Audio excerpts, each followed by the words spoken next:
Well, peace, peace, peace. I come in peace, peace and greetings, Faith Alive Ministries and all of our online guests. Welcome to Expand, and we are on part 2 of a dynamic conversation that I was having with my sister Mickey Miller and my cousin Brian B. Frazier. Got so good, we had to split it into 2 parts. I really believe that you will be blessed if you haven't seen part 1. Go back and watch it after. Well, no, you might want to go back and watch that first if you haven't seen part 1 yet. But no, forget that. Just stay on. It's going to be the same regardless. All right, great. Let's get into it. I promise you it's going to bless you. Everything doesn't happen overnight. You got to put in the work. You ready? Let's expand. I think you preached it. I don't know if it was Sunday or the last Sunday. Who do you surround yourself with? Proximity. Yes. Right? So I can only surround myself with people at my level or higher. I love that. It can't be anybody, you know, and I don't mean any harm from it. No. I get what you're saying. But if you at a lower level, it's got to be because you want to come up to where I am. Right. And like, hey man, can I be around you? Right. Yeah. Not me going to find you and be like, man, what y'all smoking weed today? Yeah. And it's sustaining. It's not personal. Like this is, I'm about my business. I'm about my father. I'm about my business. So it's not personal. I don't feel any kind of way. But for me, I know where I'm going, and I can't be around you if we're not going the same way. And actually, I want to be the lowest, right? Oh, for sure. Absolutely. Like my mindset, I'm a sponge. So I'm gonna take this from YPJ. I'm gonna take this from this. And then I'm gonna put what God gave me on top of it. And again, that's the cheat code. That's the special sauce. You know that why, you know, we can go here and other people may not get to those same places. Don't you relate to that though? Like we say, I want to be the lowest. Let me tell you a quick story. This is really crazy. Like, you know me, I'm gonna always pay for the food. If we all go out, may God, I promise you give me some money, I'm gonna pay for the food. So I always take the check.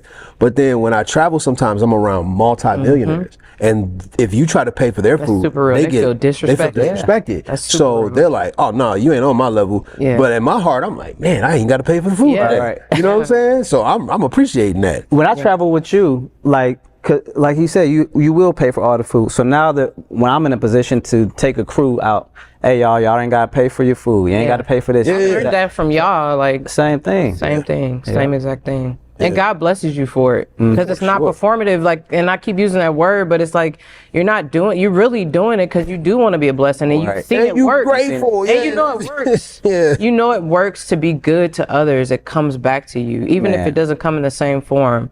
God rewards. It's certain things that God has blessed me with, and sometimes when you're in it, you don't even realize. You be like, you know what, I did give away all this, that, and this, and that, and it's like you be like, God, this is fruit. Like this is fruit and harvest of the things that we It's not raised. random. It's reaping. We saw our parents. We saw our parents. We all saw our parents firsthand be the type of people to give their shirt off their back to young people in the community. Yes. And I think that was one of the best things about how we were raised. And not to say we had perfect childhoods or anything, but we got blessed to see people that know how to serve others. And it helped us learn that same trait. Definitely. And ultimately, I think that's why we're blessed, because we know how to sow and we know how to be selfless to some extent. You know, I'm not saying we just give ourselves to the world and don't care about ourselves. Nah. But I think being selfless is a beautiful gift when you do it the right way, because God wants to bless us. It's like, it was something I was holding on to for the past few months. About 6 months ago, God was like, I want you to give this away. I was like, okay, God. At the moment, I was like, cool, I'm gonna give it away. You know, in my mind, I was like, all right, I'll give it away. I'll get to it. And about 3 months later, God was like, why do you still have this? Like, I told you to give it away. It wasn't even about holding on to it, but it was like God had been telling me. It wasn't urgent at the moment. Yeah, it just wasn't urgent. It was like God had been telling me, like, when you let this go, it's gonna open up so much for you, but you gotta, it's like with us, I think sometimes we just give away so much that it like you said, it's not random. And I think God was telling me specifically, like, you need to get rid of that. Even sometimes with like stuff in the studio, I used to just, you know, we come for not really having that much. Hoarding stuff. Yeah, so sometimes you be hoarding stuff. I need this one day. Yeah, God is like, no, like I just started giving people things because I just knew, and now look at the studio and what I've been able to do because God was just like, you're holding on to this stuff.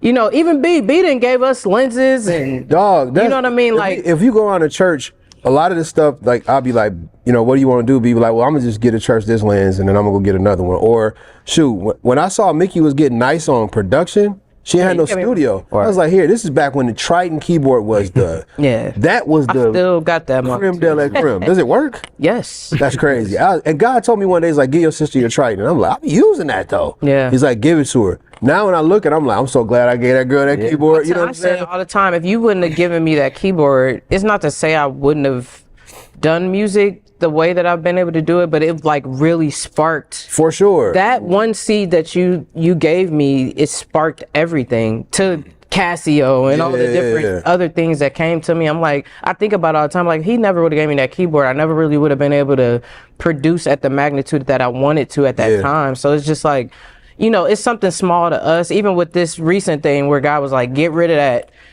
In my mind, I'm just like, this is like, in my mind, I'm like, this is junk. All right. Man. And it's like, God is like, no, like, give it away. It's going to be a blessing to somebody else. And ultimately, I just trust and believe that God's going to show me in hindsight, like, why he had me do that. Because I really believe that he gives us these assignments for a reason. Yeah. I think it creates also when you are a giver, right?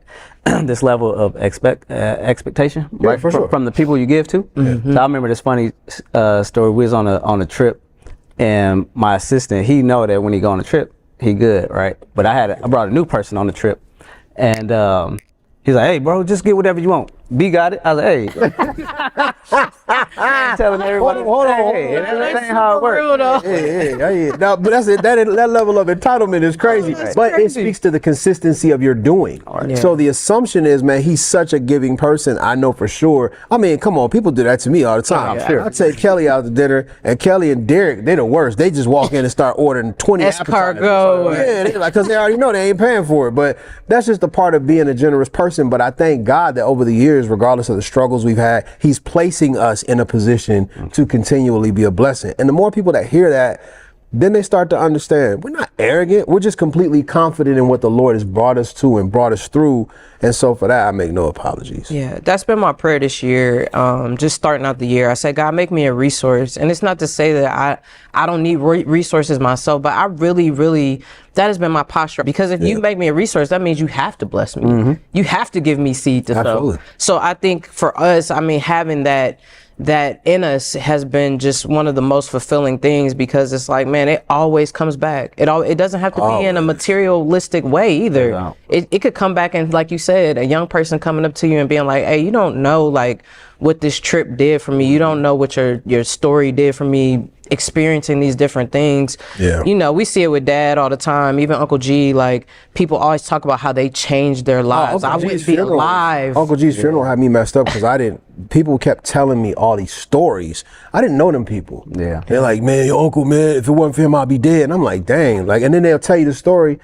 I think that motivation from our parents is why we've just carried that on. And I would say this, Apostle Ivy Hilliard said something that's true.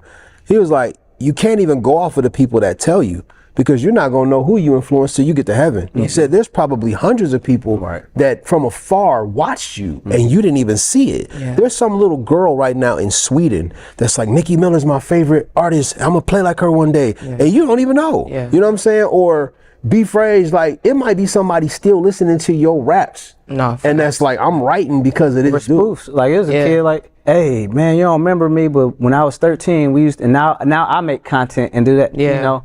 Just so it's like, man, you saw, and we was doing it before viral was a word. Man. Right? And Like before you said, paid. Before you were getting paid. If y'all would have got paid. If we would have got a nickel. Y'all would have got paid for those millions of views on YouTube. Oh my God. Monetization wasn't a thing. That's what I'm saying about all this stuff, man. We was hitting hundreds of thousands of listens on MySpace and all of that. Man, we was getting paid for that stuff back then, but it was all a part of the process to build a foundation to help somebody else. So again, when it's all said and done, you can't apologize, because this is a part of the process. And if God has brought me to this place, it's where he intends for us to be. And if people don't like it, kick rocks. That's what it is. Well, man, you know, I have one question for you before you go, because we're talking about success. Like, I think a lot of times when I look at you, it's just funny, because over the years, like, we've all been blessed to be around like certain industries and people. And like, even with your social media platform, you've been blessed to obtain millions and millions of followers. Things people do, people pay for followers. People pay for views just to have the things that you were doing through your ministry. Like, how have you been able to navigate like walking away from something like that people are working their tail off to obtain and like still be okay? Because like I feel like that's a very telling thing. Like I always say, what you say no to says more about you than what you say yes to. And the fact that you've been able to like walk away from social media in a time where you got all these millions of eyes, I low-key be laughing at some of the people following you. I'm like, crazy, Wiz Khalifa and Steph Curry and all these different celebrities. Like, how in your vein of success, like how are you able to like what made you know what? I don't need that, and have faith that like you're still gonna be effective in your ministry. There's a passage in the Bible that talks about Philip. It's a preacher, Philip, right? Philip had a revival that took place where thousands of people showed up and miracle signs and wonders were taking place. In that time frame, it was very rare for anybody to be able to gather multitudes, but whatever he was preaching, whatever he was doing, they were showing up by the thousands. While he's right in the middle of the height of his church growing, God speaks to him and says, hey, I need you to leave. And he's like, right now? He's like, you gotta leave. So what he does is, he takes the movement and gives it to Peter and some of the other apostles. He's like, look, I gotta go. This man goes over in the wilderness. There's nobody there. He runs into an African guy who's a eunuch. And this guy's been castrated because in that time frame, a lot of times they would make these men work for the queen and they would make sure that they have no genitalia, they couldn't produce. And the guy's reading the Bible by himself and he can't figure it out. And Philip goes, hey, you know what you're reading? He says, no, I don't understand it. So Philip starts teaching him the Bible one-on-one. And then he says, you should be baptized. And the guy says, well, there's some water right there. Baptize me now. Philip baptizes this dude. This dude jumps up, rejoicing, celebrating, and goes back to Africa. This is why people be talking about black people ain't in the Bible. We the only people in the Bible. So he goes back to Africa, right? And he spreads the gospel and the revival breaks out there because of what happened in a one-on-one experience. When God told me to leave social media, he gave me that story. He said, right now, it seems like this is the big deal because there's millions of followers. You're meeting all these different celebrities. Doors of opportunity to preach were opening because of it. And my doors of opportunity begin to go down because most people don't call you because you're anointed. They call you because you're popular. Mm-hmm. So a lot of those doors closed because I wasn't the face anymore because I wasn't saying anything. Mm-hmm. But the Lord said, son, I'm taking you to the eunuch now. There's going to be a place that seems unproductive, but there's something bigger that I have on the other side of it. And what he showed me, the eunuch, was coming back home to South Bend, focus on a city that people say, nothing good can come out of here, nothing can be produced. But as I began to focus on faith, things started to expand again, and people started taking this gospel to different areas and various places. So I would tell anybody, a lot of times when you feel like you've reached the height of your success, if you're not willing to walk away from it, you're not going to actually make it to what God has for you. I have more now than I've ever had, and he's blessed me in greater ways than I've ever experienced without social media. And I think it's created a greater value for what we do here because it takes great boldness to walk away from what people deem to be the pinnacle and the height of success. But man, when I did that, at the time it felt weird because then you said it and both of y'all said it. When people are telling you another thing, you're like, well, maybe I'm making the wrong decision. Everybody was coming at me. Yo, what are you doing? You need to be back online. We miss your voice, blah, blah, blah. I appreciate that, but I know what I heard God say to me. And it's not that I'll never get back on there, but I know at the time he was like, walk away from it. And because of that act of obedience, radical obedience, I've seen the Lord do some great things. Dope. It's crazy because that's how I feel about Fraser, the foundation. I don't make money from the foundation. I make money on video. So why am I now putting way more time in something that I don't make money in than that makes money? But when I do get the contract now, that's just it. So it's like, but this is where my heart is here. My heart is not to. Anybody who know me know I never wanted to be a cameraman, an editor. Like I wanted to be a rapper. Right. So I just knew I could, make a successful business. But now it's like, no, this is where my heart's at. So I don't care if I'm stepping away from productions and all these kind of things.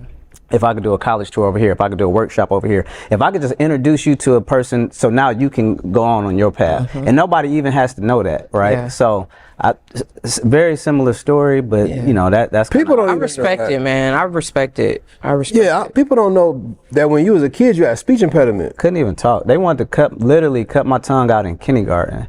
And I've been telling this story like in around town at some sessions I've been speaking at.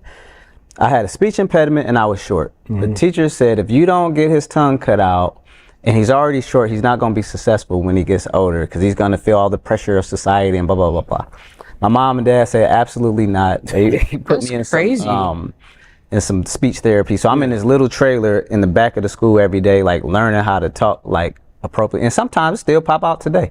Oh like, yeah, I deal with some of that. That's crazy. But then they would say, well, you don't know how to write. Like you write weird. The way you write is backwards and all these kind of things. Just think of like kids who didn't have a good parent. Man, Let them cut their tongue. Yeah. Or because you write, now you dropping out of school. Yeah. So again, back to challenges and all this kind of stuff. A lot of people, unless you tell them, they don't know what you've been through. They don't know what you had to overcome.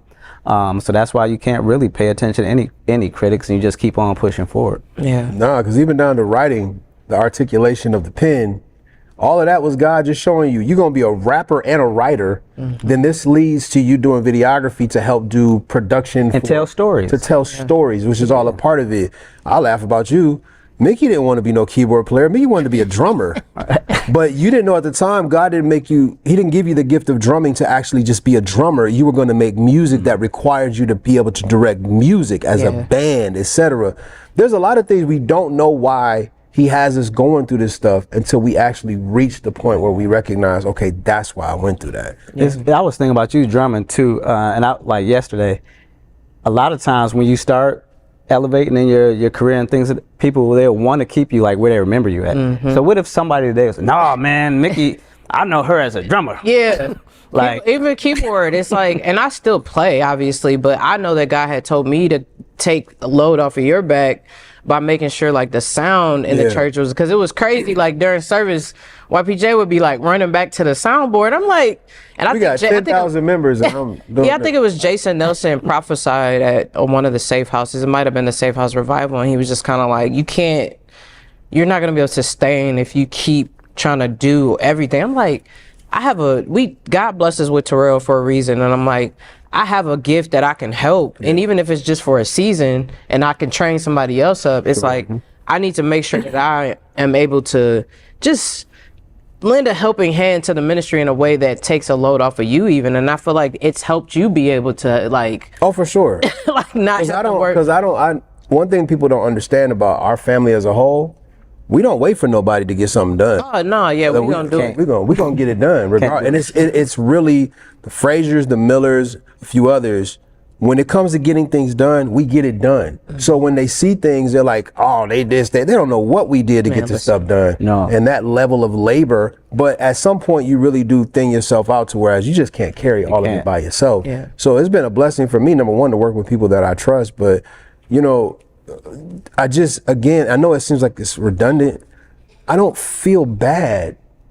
You know what I'm saying? Yeah, I don't anymore. Like I don't. I went through a season where I was in my head a little bit because relationships change as you get older. And you start wondering like, well, is it me? Like, am I moving like I'm arrogant or something? Like, am I? And then like God really had to sit me down like, no, he might as well. Like, no, but like I was just like, no, like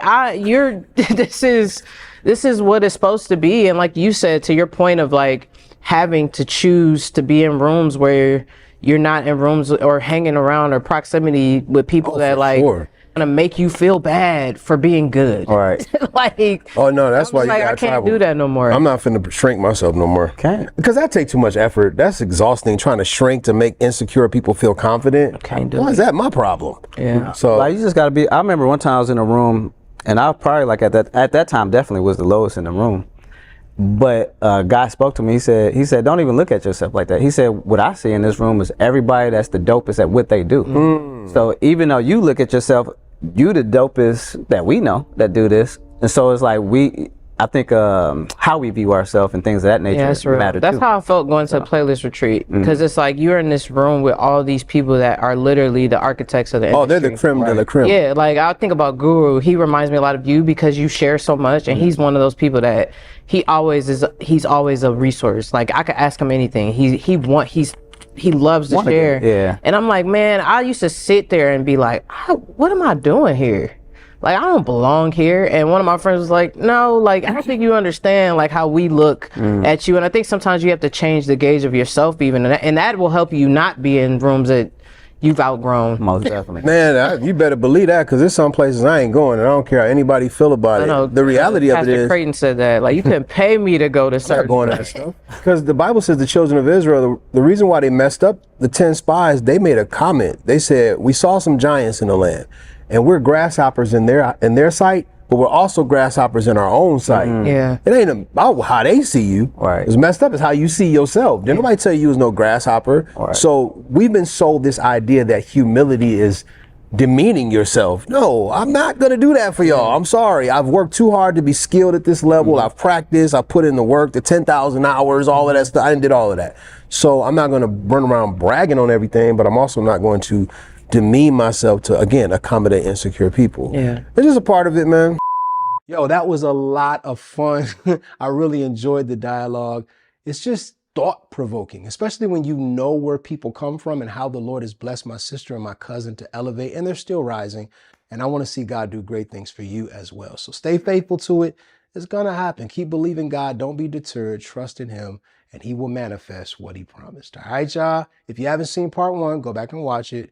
Until then, let's continue to expand. Say it with me, 1, 2, 3. Every debt is canceled, every bill is paid. My body is healed, my mind is regulated, my family is restored. The devil is defeated in Jesus' name, and we are above only. God bless you guys, and I'll see y'all on Sunday.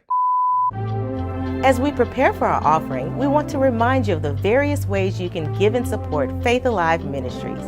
You can give conveniently through Cash App by looking up $FAM Center, Givelify by searching for Faith Apostolic Ministries in South Bend, Indiana, or by visiting our church website, faithalivenow.com. Once there, you'll be able to donate by using PayPal, Zelle, or a credit card. For those of you who prefer traditional methods, you can also mail in your offering. Your generosity enables us to continue our outreach, support our community, and further our ministry's work. Thank you for your faithful giving.